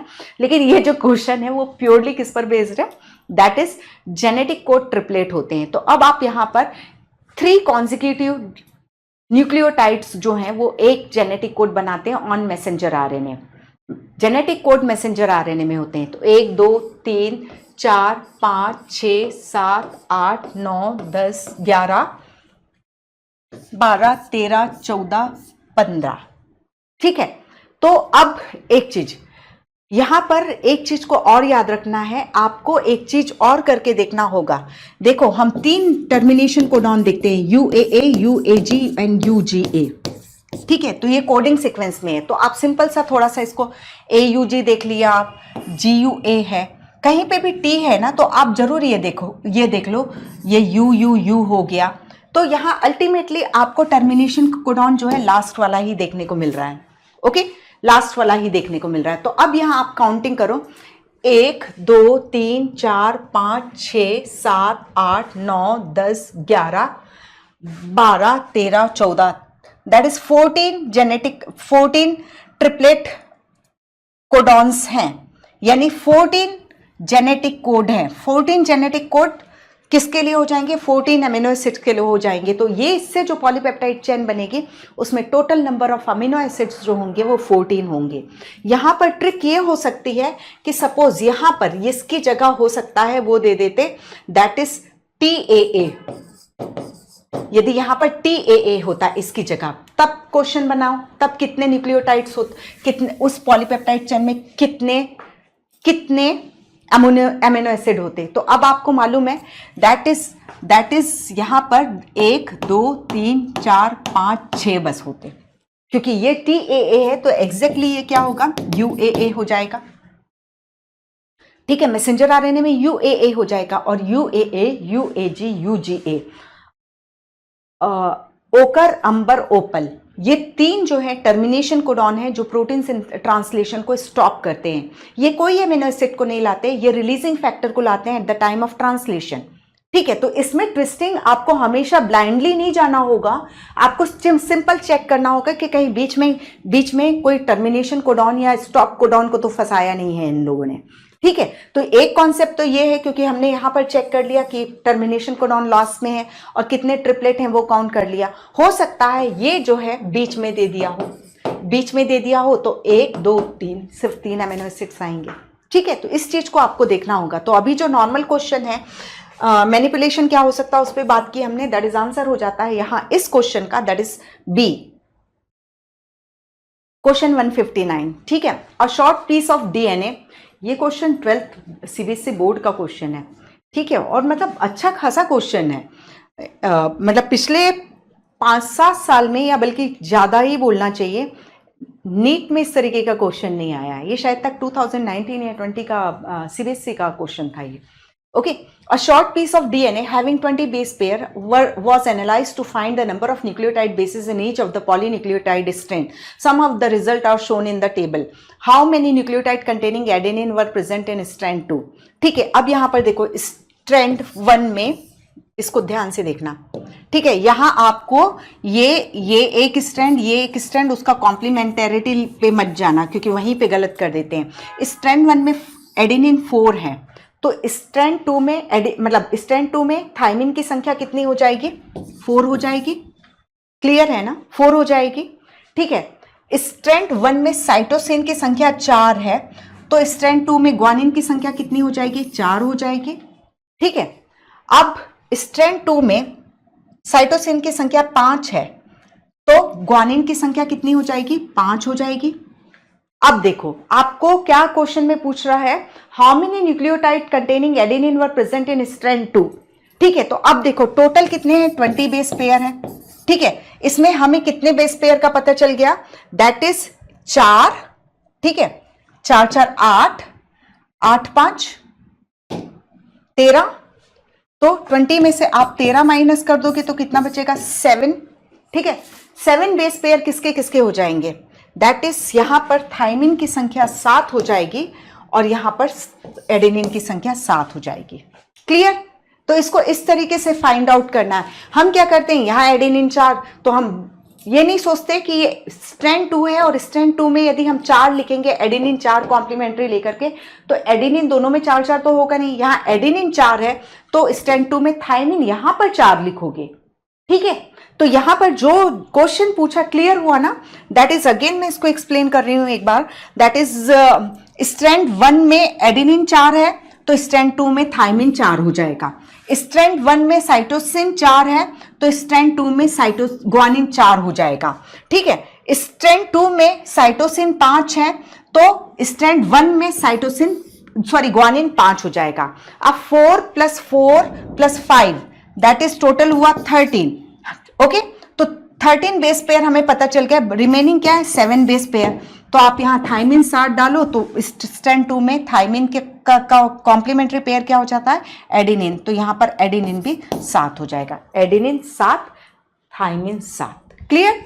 दैट इज आंसर हो जाता है हमारा D7। ओके, है अच्छा क्वेश्चन। क्वेश्चन 161 क्वेश्चन है, name the component that bind to the operator region of an operon and prevent RNA polymerase from the transcribing the operon. ठीक है, तो कौन ऑपरेटर रीजन से बंद करके आरएनए पॉलीमरेज को अपना काम नहीं करने देता? ठीक है, तो ये लैकोपेरॉन जो कि जैकब एंड मोनॉड ने प्रपोज किया था, जिसके लिए उनको 1965 में नोबेल प्राइज मिला था। ठीक है, थोड़ा सा ईयर का कंफ्यूजन हो सकता है। ओके, सो यहां पर बट नोबेल प्राइज मिला था और उन्होंने दैट इज प्रोकैरियोट्स में जीन रेगुलेशन को एक्सप्लेन किया था। अब यहां पर देखते हैं हम, दैट इज डीएनए में इस तरीके से, ये एक डीएनए है, एशेरियोल कोलाई का डीएनए है।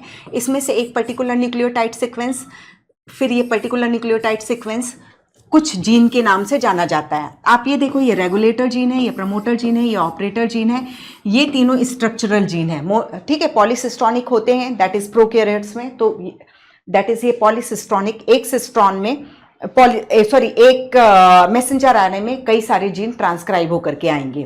ठीक है, तो यहां पर आप देखो, सिंपल सा है। हम क्या देख रहे हैं इस वाले केस को? देखो, regulator protein repressor messenger RNA बनाता है।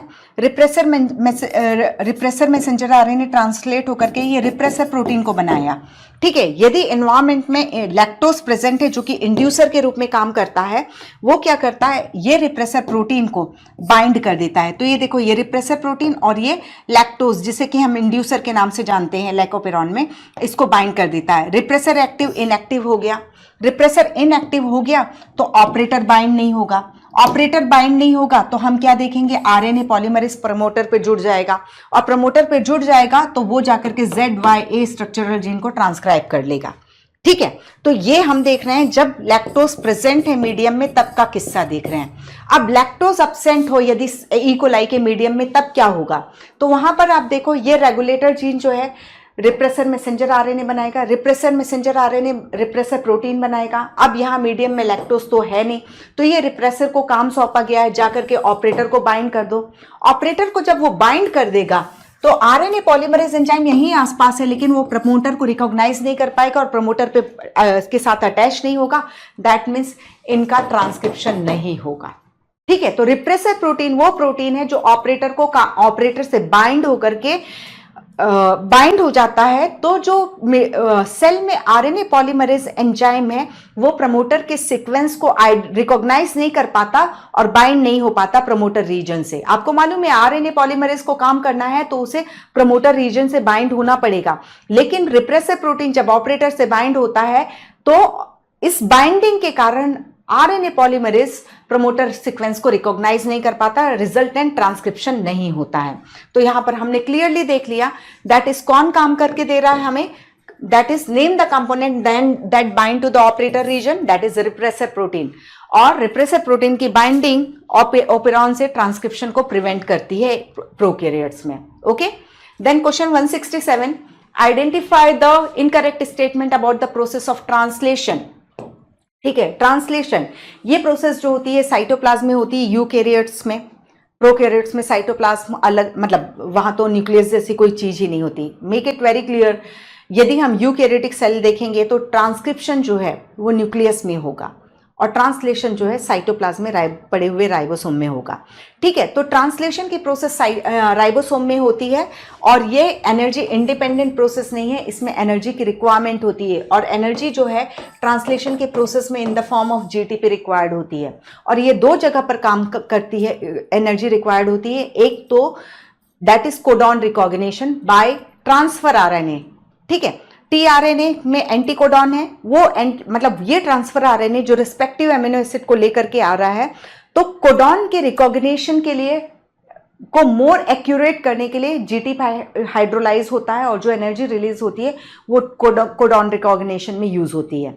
एंड दूसरा जो होता है ट्रांसलोकेशन की प्रोसेस में। ट्रांसलोकेशन का मतलब क्या होता है, जब राइबोसोम के ए साइट से पी साइट में ट्रांसफर किया जाता है transfer RNA, that is known as translocation. तो दो जगह पर जब एक एमिनो एसिड का पॉलीमराइजेशन हो रहा है तो दो जीटीपी आप खर्चा करते हो, एक कोडॉन रिकॉग्निशन में करते हो और दूसरा जो है ट्रांसलोकेशन की प्रोसेस में, ट्रांसलेशन में ट्रांसलोकेशन की प्रोसेस में। ठीक है, दैट इज ट्रांसफर आरएनए को हम ले जाते हैं towards the A side, sorry A से पी साइड जो ले जाते हैं। ओके, कभी भी पेप्टाइड बॉन्ड फॉर्मेशन में जीटीपी की रिक्वायरमेंट नहीं होती, एनर्जी की रिक्वायरमेंट नहीं होती। वहां जो हमारा पेप्टिडाइल ट्रांसफरेजेस एंजाइम है दो चार्ज एमिनो एसिड के बीच में बॉन्ड बनवा देता है। ठीक है, तो हमारा सबसे ज्यादा कंफ्यूजन हमेशा यही रहता है कि that is peptide bond formation के लिए एनर्जी की रिक्वायरमेंट होती है, वो नहीं है। ट्रांसलेशन प्रोसेस में codon recognition and translocation process में जीटीपी की रिक्वायरमेंट होती है। तो first is wrong. Amino acid are linked to their cognate tRNA by a process called charging of tRNA और एमिनो एसाइलेशन ऑफ टीआरएनए। तो बिल्कुल right है, जो भी एंटीकोडॉन है उस एंटीकोडॉन ट्रांसफर आरएनए के में जो भी एंटीकोडॉन है उसके अकॉर्डिंग ट्रांसफर आरएनए के 3' एंड पर रिस्पेक्टिव एमिनो एसिड जुड़ता है। ठीक है, with the help of amino acyl synthetase enzyme. तो this is the right statement. In eukaryotes gene can be regulated only at transcriptional level and not at translational level. तो ये गलत है, eukaryotes में ये ट्रांसलेशन लेवल पे भी होता है।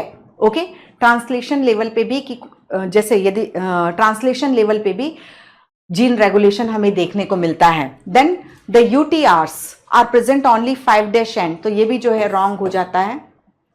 ओके, यहां हमें बताना क्या है, इनकरेक्ट स्टेटमेंट बताना है। ठीक है, करेक्ट स्टेटमेंट हम देखने लग जाएंगे अदरवाइज। तो द यूटीआर जो है आपको मालूम ही है, दैट इज 5 एंड और 3' दोनों ही एंड पर प्रेजेंट होते हैं। और जो लास्ट स्टेटमेंट है दैट इज ये हमारा रॉन्ग हो गया। ठीक है, UTR untranslated region messenger RNA के 5' एंड पे भी प्रेजेंट होते हैं एंड 3' एंड पे भी प्रेजेंट होते हैं। 23S ribosomal RNA in bacteria act as enzyme for the formation of peptide bond. तो बिल्कुल राइट है, हम इसके पहले वाले टेस्ट में भी बात कर चुके हैं। दैट इज जो प्रोकैरियोटिक राइबोसोम है, ठीक है, उसमें जो लार्ज सब यूनिट दैट इज 50S सब यूनिट में जो 23S राइबोसोमल आरएनए है वो राइबोजाइम है, दैट इज वो पेप्टिडाइल ट्रांसफरेजेस है। तो हमने देखा यहाँ जो रॉन्ग स्टेटमेंट है 1, 3 एंड 4। ठीक है, 1, 3 एंड 4 दैट इज आंसर हो जाता है हमारा आंसर हो जाता है that is C. Okay, answer हुआ हमारा C. Question 170, what is true for tRNA. तो टीआरएनए क्या है, that is tRNA transfer RNA, इसे हम सॉल्युबल आरएनए या एडेप्टर आरएनए के नाम से भी जानते हैं। स्मॉलेस्ट आरएनए होता है और इसकी जो सेकेंडरी स्ट्रक्चर को क्लोवर लीफ मॉडल के थ्रू रॉबर्ट हुले ने बताया था, जिसके लिए उन्हें निरेनबर्ग और हरगोविंद खुराना के साथ 1968 में रॉबर्ट हुले को भी नोबेल प्राइज मिला था। ठीक है, तो ट्रांसफर आरएनए साइटोप्लाज्म में ट्रांसक्राइब्ड, वो ट्रांसफर आरएनए भी ट्रांसक्राइब्ड न्यूक्लियस में ही होंगे और उसके बाद साइटोप्लाज्म में भेज दिए जाएंगे। जब आप ट्रांसफर आरएनए के सेकेंडरी स्ट्रक्चर को देखते हो तो आप सेकेंडरी स्ट्रक्चर जो कि क्लोवर लीफ मॉडल है, जो कि रॉबर्ट हुले ने प्रपोज किया था, तो यहां पर आप देखो ये 3' एंड है, यानी एक सीधा सा आरएनए था, इसको हमने इस तरीके से कॉम्प्लीमेंट्री पेयरिंग करा करके फोल्ड किया हुआ है। This is 3' and, this is 5' and, और यहाँ पर ये जो 3 न्यूक्लियोटाइड होते हैं 3' एंड पर वो अनपेयर्ड होते हैं। ठीक है, और इसके अलावा ये जो है T5C आर्म है, जो जिसका काम है ये जैसे एक पूरी ये बोर्ड एक पूरी सेल है, तो यहाँ पर राइबोसोम पड़ा हुआ है, तो ये जो आर्म है ये जो है राइबोसोम कहाँ पड़ा हुआ है उसको रिकॉग्नाइज करती है, ये एंटीकोडॉन है, एंटीकोडॉन नाम है, जहाँ पर 3 न्यूक्लियोटाइड सीक्वेंस जो होते हैं वो कॉरस्पॉन्ड करते हैं दैट इज मैसेंजर आरएनए के कोडॉन को। एंड ये जो है दैट इज डी आर्म है, दैट इज जिसका काम होता है एमिनो एसिड सिंथेटेज एंजाइम को पहचानना, जो कि यहाँ पर एमिनो एसिड को जोड़ता है। तो यहाँ अपने आप ही क्लियर है, एमिनो एसिड 3' एंड पर जुड़ रहे हैं, ठीक है। तो अब हम देख रहे हैं, अब इसमें स्टेटमेंट पढ़ो, एंटीकोडॉन लूप है, ठीक है, has an acceptor end to which it bind messenger RNA. Acceptor arm वही दैट इज 3' आर्म, जहां मैंने ACC बनाया था वो 3' एंड था, ठीक है। और जहां पर मैसेंजर आरएनए नहीं क्या जुड़ रहा था, जहां पर दैट इज एमिनो एसिड जुड़ रहा था। Then tRNA are specific for each codon of messenger RNA. तो ये गलत हो जाता है, ठीक है। क्यों गलत हो जाता है, दैट इज क्योंकि ये जो है एमिनो एसिड के लिए इसकी स्पेसिफिसिटी होती है, ना कि मैसेंजर आरएनए के लिए। 20 अमीनो एसिड है, आपको हर एक अमीनो एसिड्स के लिए स्पेसिफिक ट्रांसफर आरएनए देखने को मिलेगा।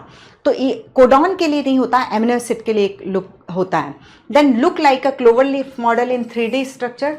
तो 3D स्ट्रक्चर जो है इसके इन्वर्टेड एल के समान दिखाई देती है, जबकि सेकेंडरी स्ट्रक्चर जो है दैट इज वो क्लोवर लीफ मॉडल है। तो ये गलत हो गया।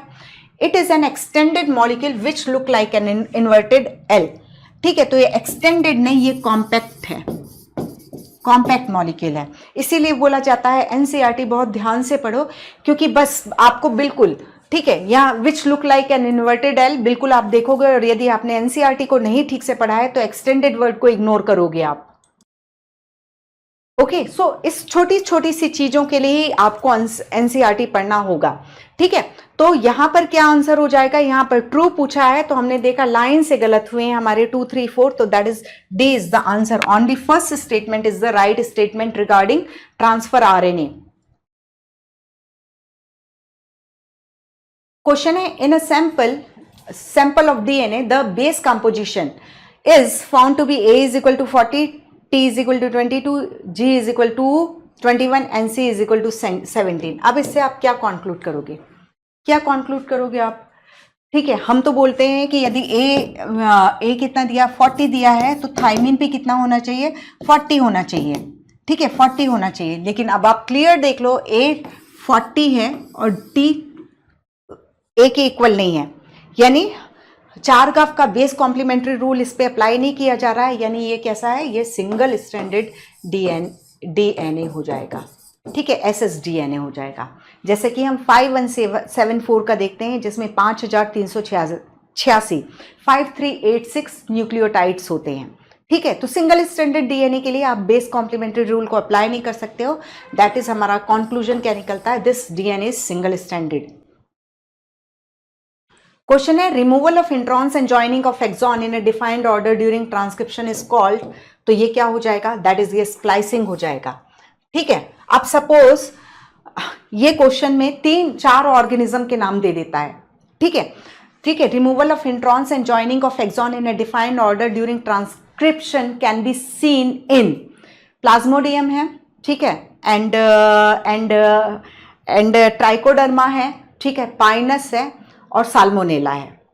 तो कैन नॉट बी सीन कर क्वेश्चन पूछा, नहीं देखा जा सकता है, तो आपको किसमें नहीं देखोगे आप, ये साल्मोनेला बैक्टीरिया है, ठीक है, साल्मोनेला बैक्टीरिया है। और प्रोकैरियोटिक में हम देखते हैं that is processing and splicing नहीं होती है मैसेंजर आरएनए की, ठीक है।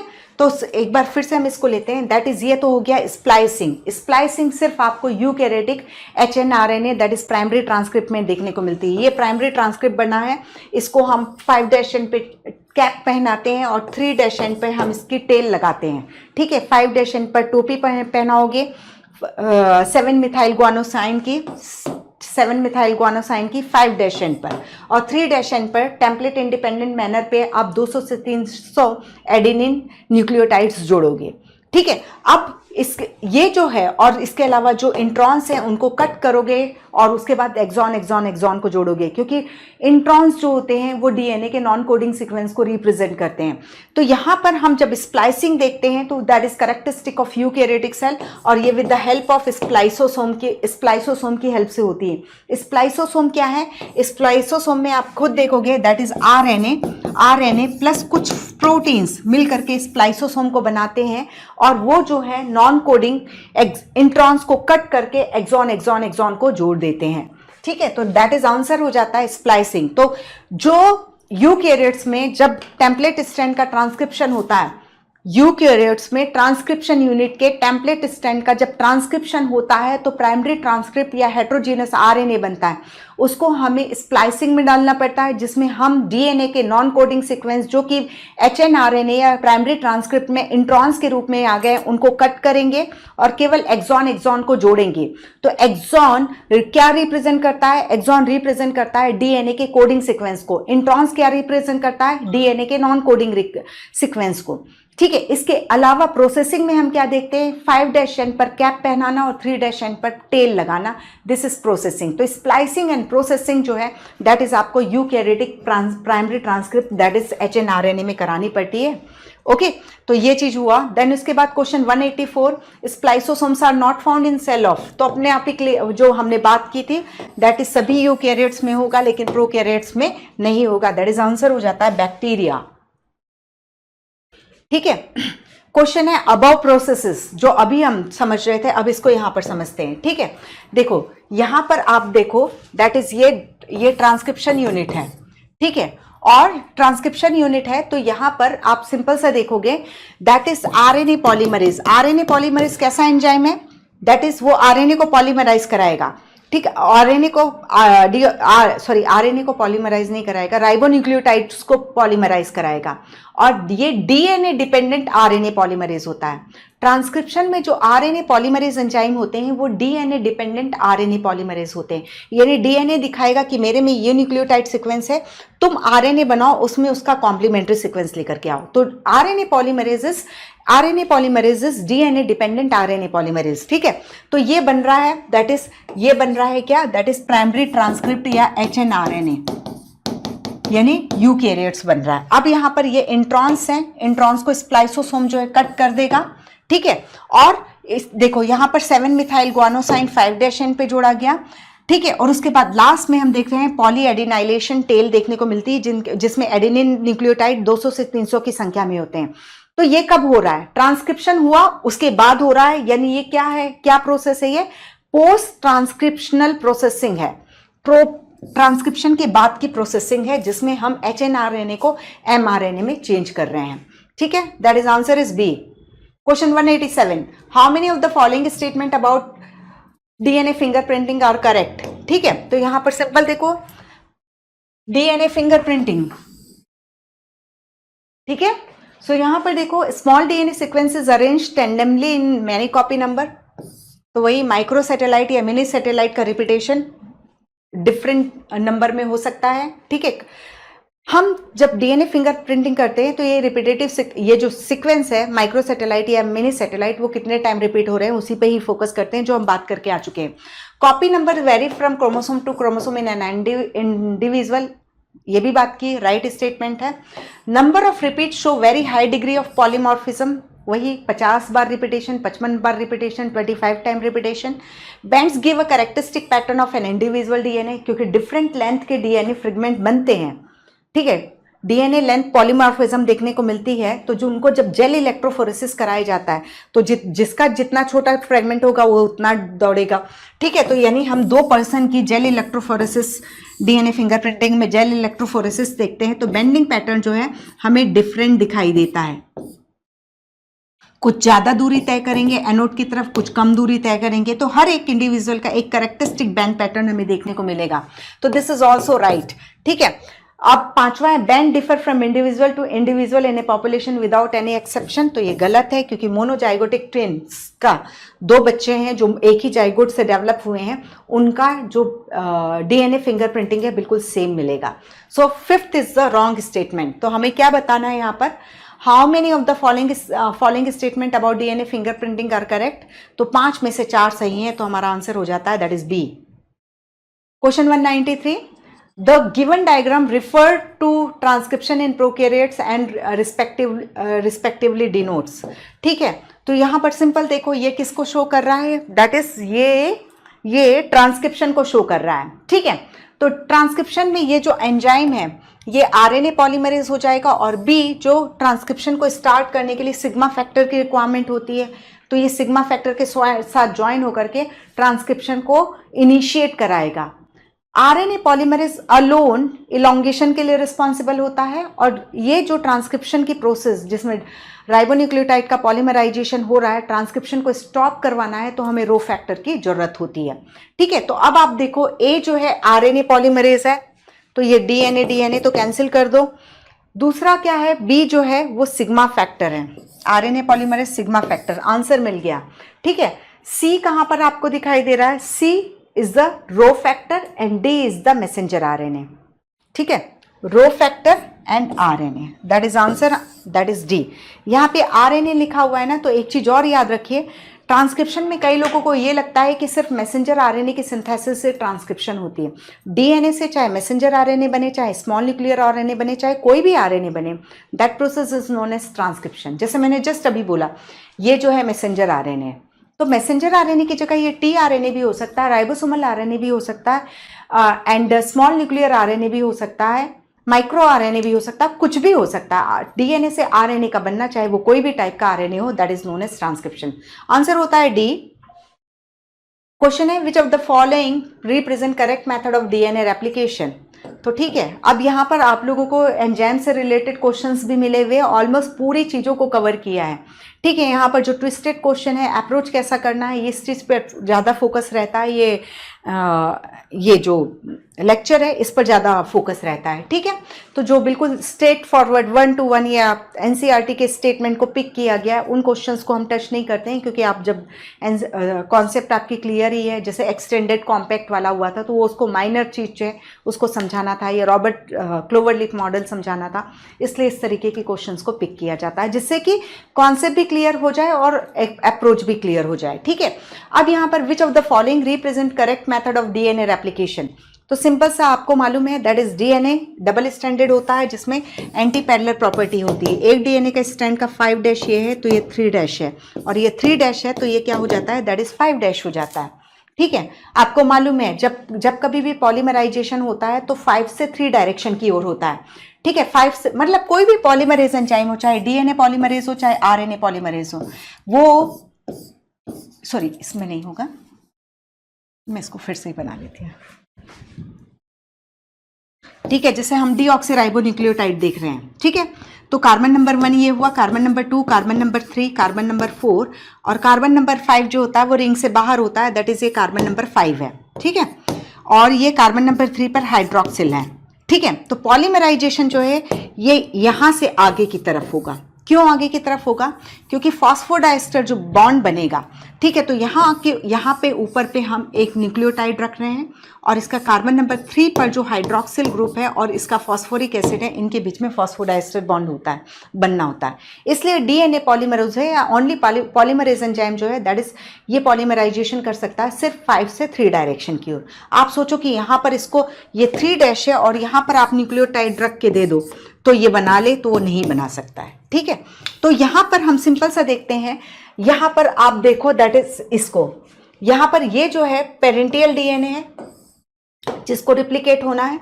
यहाँ पर डिफरेंट एंजाइम ओरी को, मतलब जो हेलिकेज एंजाइम ओरी सेगमेंट को फाइंड आउट करेगा, और वहाँ से हाइड्रोजन बॉन्ड की ब्रेकिंग के थ्रू ये जो डबल स्टैंडर्ड डीएनए है उसको अनवाइंड किया, और ये रेप्लिकेशन फोर्क क्रिएट किया।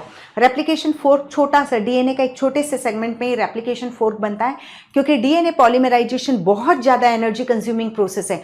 आप सोचो कि ये इतना लंबा डीएनए है, ठीक है, और आप दोनों को अलग अलग कर दो तो सेल उतनी एनर्जी ही प्रोवाइड नहीं कर पाएगी। ठीक है, ये बिल्कुल उसी तरीके से जैसे आपका रूम खूब ज़्यादा फैला हुआ है, आपका कबर्ड भी फैला हुआ है, आपका बुक शेल्फ भी फैला हुआ है, और भी जो वहाँ पे जो भी सामान है वो पूरा फैला हुआ है। आप क्या करोगे, आप डिसाइड करोगे एक दिन में ये काम करूँगा, एक दिन में ये काम करूँगी, इस तरीके से आप करोगे। तो यहाँ पे भी यही किया जाता है, क्योंकि आप सोचोगे एक ही दिन में पूरा काम कर लूँ तो वो नहीं हो सकता ना। तो यहाँ सेल के साथ एनर्जी का इशू हो जाता है, क्योंकि यदि पूरा ओपन करके छोड़ देगी तो दैट इज उसको बहुत ज़्यादा एनर्जी सप्लाई करना होगा जो कि उसके बस की बात नहीं है, इसलिए थोड़ा थोड़ा सा ओपन करके यहाँ पे एनर्जी सप्लाई की जाती है, एनर्जी सप्लाई होती जाती है और ये पॉलीमराइजेशन की प्रोसेस कंप्लीट होती है। तो हम जो थे दैट इज यहाँ पर सिंपल सा है, ये देखो ये 5 डैश एंड है, ये 3 डैश एंड है, ठीक है। तो यहाँ पर हाँ, और ये 3 डैश एंड है और ये 5 डैश एंड है, ये दोनों टेम्पलेट स्ट्रैंड है। यहाँ पर ये 1 गो में सिंथेसाइज कर सकता है, ठीक है। दैट इज यहाँ पर आप कैसे रखोगे इसको, ठीक है, इस तरीके से रखते जाओगे, पॉलीमराइजेशन होगा। और यहाँ पर डिसकंटिन्यूअस सिंथेसिस कराओगे, जब भी थोड़ा सा हिस्सा ओपन होगा, प्रॉपर अरेंजमेंट मिल जाएगा, तो यहाँ पर दैट इज आप इस तरीके से सिंथेसिस करवाते जाओगे, ठीक है। तो सिंपल सा है, यहाँ पर 3 से 5 में कंटिन्यूस सिंथेसिस देखो और 5 से 3 में डिसकंटिन्यूअस देखो, ओके। ये चीज यहाँ पर आप क्या देख रहे हो, यहाँ पर देखो ये 5 है, यहाँ पर 3 है, this is the answer, okay. ये 5 है, ये 3 है, तो ये तो हो ही नहीं सकता, 3 से 5 डायरेक्शन में होता नहीं है डीएनए पॉलीमरेज से काम, उसका काम जो होता है 5 से 3, और ये बोल रहे हैं 3 से 5, तो नहीं होगा, ओके। ये तो that is this is the right, यहाँ पर आप क्लियर देख रहे हो, यहाँ पे भी ये 5 से 3 डायरेक्शन हुआ, this is the right, this is continuous synthesis, क्योंकि प्राइमनेस प्रॉपर मिल रही है टेम्पलेट स्ट्रैंड पे, और यहाँ पर प्राइमनेस प्रॉपर नहीं मिल रही है, तो ओकाजाकी सेगमेंट्स को सिंथेसाइज किया जा रहा है, ओके। सो ये जो है this is the second figure is the right answer, that is answer होता है बी, ओके। आंसर हो जाता है हमारा दैट इज बी। सो ये थे हमारे सारे दैट क्वेश्चन जो रिक्वायर्ड है। हमने डीएनए रेप्लिकेशन में भी बहुत सारे single stranded binding protein, helicase, different enzymes को पढ़ा है, जो कि आपको क्वेश्चन में भी मिला हुआ है। आपको साथ ये चीज जरूर याद रखो, जितने बार एनसीईआरटी पढ़ोगे उतने बार अभी कुछ गलतियां हुई होंगी, जैसे वो एंगल वाली हो सकती है जो हमने 36 डिग्री एंगल की बात की, या एक्सटेंडेड कॉम्पैक्ट टाइप की बात की, इस तरीके के क्वेश्चंस में गलती हुई हो सकती है। सो सिंपल है, आप जितना रिवाइज करोगे और क्रिस्टल क्लियर कॉन्सेप्ट रखोगे, आपके स्कोर इंप्रूव होते जाएंगे, okay. Thank you, take care.